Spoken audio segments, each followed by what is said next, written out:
உங்கள் தலையில் பேனுக்கிறத பார்த்துருப்பீங்க, நெல்லம்பயிரில் பேனுக்கிறத பார்த்துருக்குறீங்களா? வாங்க பார்க்கலாம்.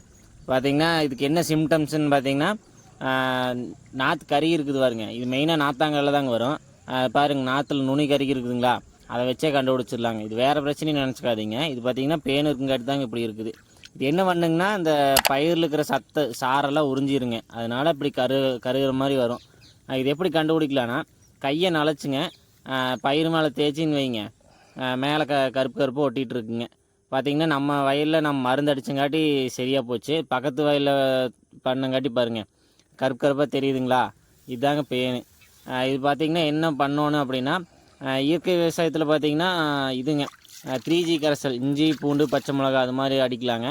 இல்லை நான் கெமிக்கல் தான் பண்ணுறேன்னா சிஸ்டமிக்குங்க, ஊடுருவிப்பாயிர கெமிக்கல் எது வேணால் அடிக்கலாங்க. அதெல்லாம் அடிச்சிங்கன்னா சரியாயிருங்க. இது மாதிரி ஒரு நல்ல டிப்ஸோடு நான் அடுத்த வீடியோவில் பார்க்கலாங்க.